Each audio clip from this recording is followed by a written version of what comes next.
Let us welcome the seventh speaker. The seventh speaker is Ms Haruka Terada. Her speech title is Be a Gatekeeper. Be a Gatekeeper. So, Ms Terada, please come up to the stage.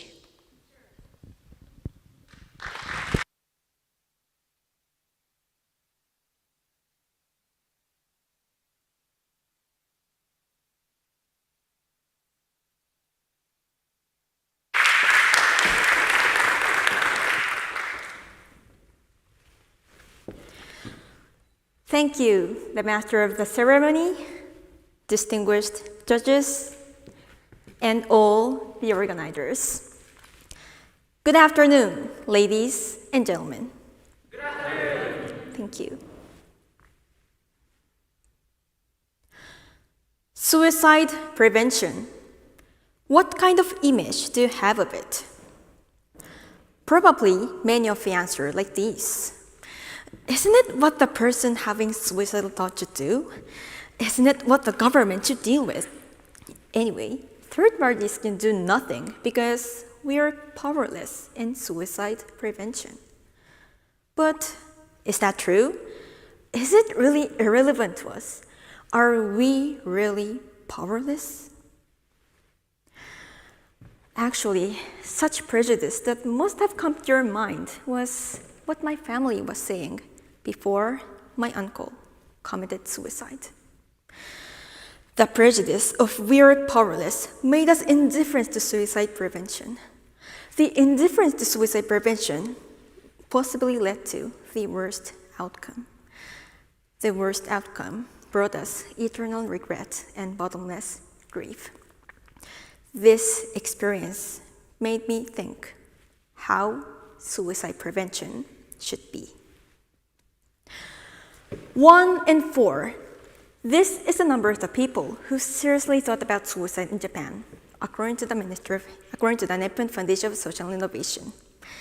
Yet, about 70% of Japanese people answered suicide prevention was not relevant to them, according to the Ministry of Health, Labor and Welfare. The high suicide thought rate and the low public awareness of its prevention. Isn't this gap horrible? So today, I'm here to talk about third parties suicide prevention based on my 4-year struggle. The goal of my speech is to change your perspective towards suicide prevention and decrease the number of suicides in the future.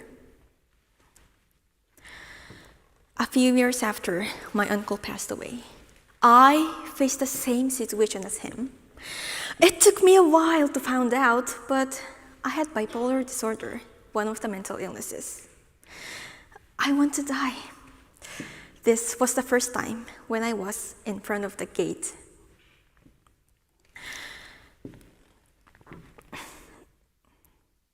From then on, a rope was hung in my closet whenever I could die. Yes, I was ready to open that gate. But honestly, I was so scared. How painful it would be not to be able to breathe. How painful it will be to live with after effects when I fail. With this tremendous fear, I tried to get rid of my suicidal thoughts, but failed because of their uncontrollability. I used the government suicide prevention hotline 12 times, but no one picked up the phone, and I suffered from greater pain. The government and I are not enough to save me. This was the time when I faced the reality and was seeking the third party's help. However, one day, I suddenly found hope like a silver lining. Hey, Haruka, you're different from before. Please tell me what happened to you. It was a call from my best friend, Fuyu. Fuyu, no, I'm all right. You don't have to care about me. Haruka, you keep distance from others, don't care about your appearance, and seem to be abnormally cheerful. Please tell me what you're hiding. Fuyu, I'm really okay. Haruka, I won't deny your feelings. I won't give you any advice.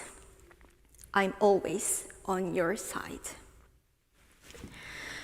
After just this conversation, something was unraveled in me. Then, after she listened to my suicidal thoughts and referred me to a psychiatrist, I finally found this became the very turning point to overcome my adversity. What Fuyu did for me wasn't just kindness, but what is called a gatekeeper. A gatekeeper is a person who notices the signs of suicide, indicates its risk, and takes appropriate measures, advocated by a clinical psychologist, Edwin H. Schneidman. And the biggest attractive feature is that anyone can be it without any special qualification. Well, is it effective? Now, many of you might be doubting this. However, it has an amazing impact. According to Takatsuki City, where gatekeeper training of city workers has been started in 2015, 83% of citizens who went to counseling answered their suicidal thoughts or anxiety had disappeared thanks to gatekeeping-style counseling. Moreover, in Canada, the Canadian Journal of Psychiatry showed that the suicide rate in British Columbia reduced by 19% after the introduction of the Citizens Gatekeeper training. You see? Now you may realize a gatekeeper, a third party, has great power in suicide prevention. So ladies and gentlemen, now is the time to be a gatekeeper. Regardless of its importance, the recognition rate remains at only 9%, as Yahoo News survey showed. But that's exactly why I keep speaking it up at the speech contest. To make it easier for the audience to understand, I made the original brief translated keyword of the long gatekeeping concept, 4Ls. 4L stands for look for, listen, link, and look after. The first L, look for some small changes in your loved one. According to the Gatekeeper's booklet provided by the Tokyo Metropolitan Government, there are several signs of suicidal thoughts, such as emotional instability or indifference in personal appearance, and these were exactly what Fuyu detected in me. The second L, listen. Listen to your loved one's concerns without criticism. The Japan Keito Development Association showed listening has the effect of relieving the patient's pain or easing their sense of loneliness, and these were exactly why I was able to calm down. The third L, listen. Listen to your loved one's concerns without criticism. Remember, special institutions are the only places to solve the concerns radically, as I could find and cure my mental disorder. The fourth L, look after. Look after your loved one even after the professional treatments. Suicidal thoughts cannot be suddenly extinguished, so it is important to watch them over the long term. This is what Fuyu and I have kept doing, and this whole process is what has kept me alive. About 7 minutes passed after I started delivering my speech. Even during this short moment, about 14 people have ended their lives in the world. I don't want anyone to regret what they should have done after the incident happened, like my family. Instead, I want everyone to give light to their loved ones, as Fuyu did for me. Let's keep the 4 L's in our minds and be future gatekeepers. Thank you.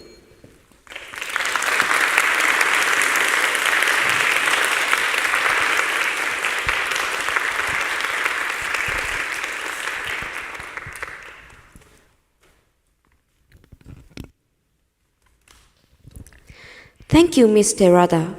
Now, we have a question and answer session. Mr. Kubota, please. Okay, Haruka-san, thank you for sharing the 4L strategy. Thank you. So do you have any experience on carrying out the 4Ls and actually saving someone else? Okay, thank you. Actually, I have, she's my junior in the ESS community, and she always consulted me that she didn't say anything like she'd want to die, but she always told me that she want to disappear from this world. So I, like, regardless of my business, I really, really listened to her concerns and referred her to go to the psychiatrist with sharing my story. And finally, she didn't go to the psychiatry, but go to see the doctor. But she always tell me that you are my gatekeeper. So yeah. Oh, thank you so much for sharing this successful episode. So let's think about another case. Let's think about a 60-year-old man. His child passed away. He got divorced with his wife, so he is alone. He got fired for his job, and he doesn't have any money. And he is thinking about committing suicide. Don't you think that it is kind for us to let him go rather than keeping him alive? And this is not the extreme case because this could happen to anyone in society. Okay, thank you. Well, even in such situation, I believe that like letting them die is not a good thing. Like, for example, as you said, this may can be occur in society. Like, but on the other hand, I saw a lot of article, the writers saying that I lost my wife, children, whole family due to disaster, and I was thinking about committing suicide. But I can say from the bottom of my heart that I was happy to be alive. So by sharing such kind of story, there is someone that who had experienced the same thing, and someone who believed that still living is a great thing, is very might be effective. And this is called Papageno effect in psychology, like sharing the story about those who overcame the suicidal thoughts, and then many people think, oh, then I might live, or like that. Okay, so my last question. So, even if you say so, your words should come up with responsibility.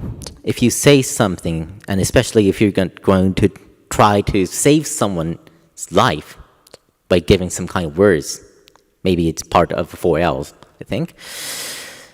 Can you be really responsible for his or her life? Okay. Before answering the question, I would like to restate the definition of a gatekeeper. Gatekeeper is, of course, the final goal is to save the life, but the definition and the most important thing is to detect the sign to act appropriately. So, and a lot of governments is stating that the gatekeeper don't have to have the responsibility of their life. We are just supporting them, and by having such kind of course, word, we have a sense of responsibility, but we don't have to how can I say it? We don't have to get all of them, because that's the very definition of a gatekeeper. So this is my answer. Okay, so thank you so much. Thank you very much.